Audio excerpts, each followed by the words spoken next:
Bonsoir à tous, bienvenue dans le JT Vert. C'est l'un des deux Haïto qui vient de boucler le tour de l'île de Tahiti en 2 jours et demi pour sensibiliser sur les effets du changement climatique. Nous avons rencontré Jason Mansang avant sa performance avec son pote Maïti Tepa. Ce soir, il nous parle de son engagement auprès des associations de protection du Funois.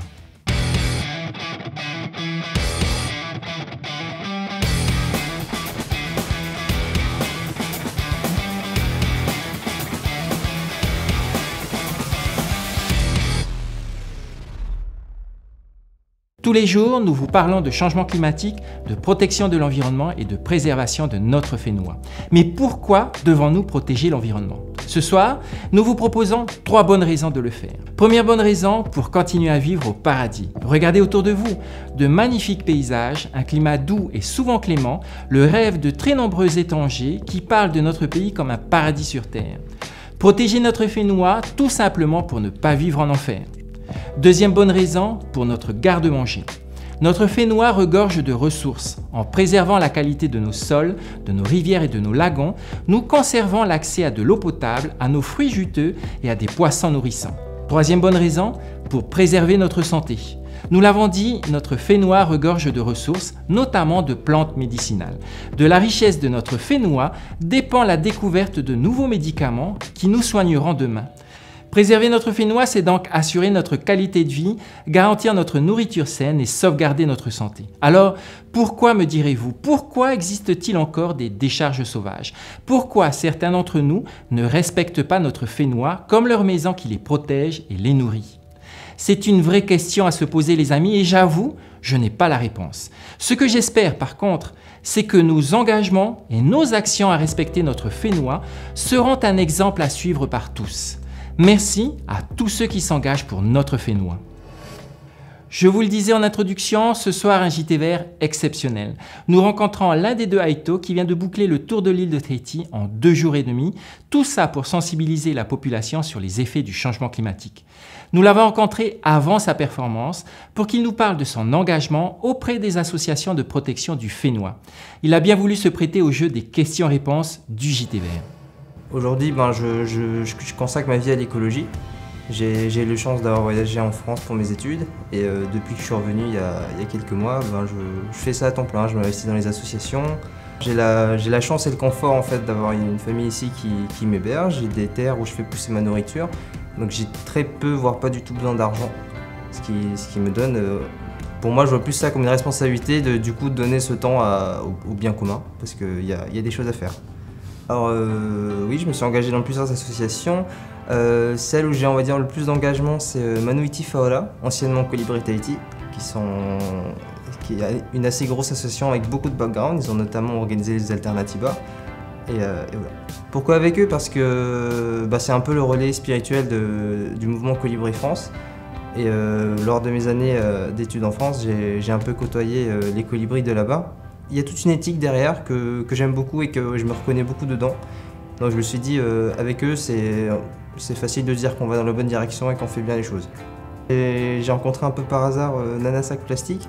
Je suis allé à un de leurs ramassages, ils cherchaient des gens pour faire des interventions dans les écoles. Et je leur ai dit, ok, j'ai du temps, je veux faire ça. Et pour moi, c'est très satisfaisant de travailler avec les enfants parce que c'est très pertinent pour la cause. Et donc j'ai commencé à faire des interventions dans les écoles avec eux, j'ai fini par m'occuper de toutes les interventions dont on leur demande, et qui sait qu'il y en a beaucoup.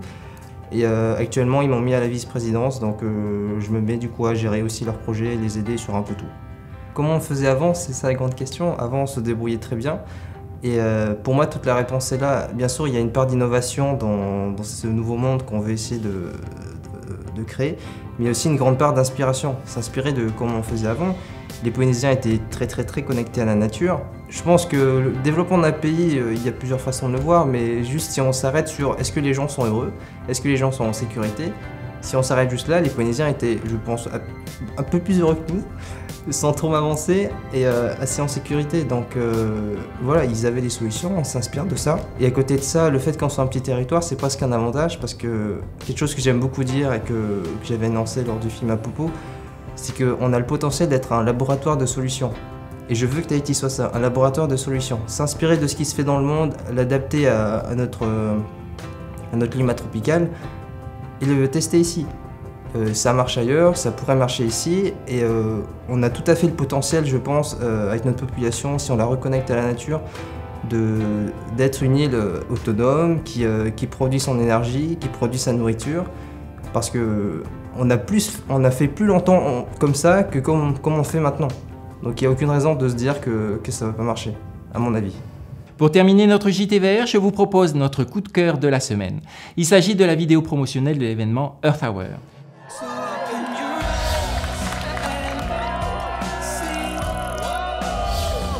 This year we're asking people to connect to Earth, to raise awareness and press for action around the loss of nature.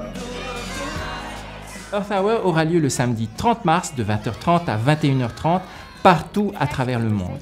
Et pour ceux qui nous suivent sur d'autres supports, restez connectés les amis. L'équipe du JT Vert vous réserve une belle surprise à l'occasion de cet événement mondial. Voilà les amis, le JT Vert est maintenant terminé. Nous espérons que vous avez passé un bon moment avec nous. Vous pouvez retrouver votre émission sur le replay de TNTV ainsi que les réseaux sociaux du JT Vert.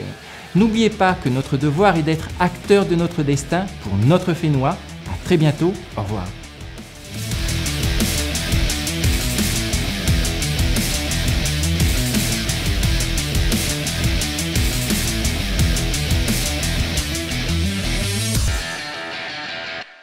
Prochainement, dans le JT Vert, nous poursuivrons notre discussion avec Jason. Et cette fois-ci, il est accompagné de Mighty avec qui il a fait le tour de l'île pour sensibiliser sur le changement climatique. Dimanche prochain, ils nous parleront de leur exploit et de leur projet. C'est prochainement dans le JT Vert.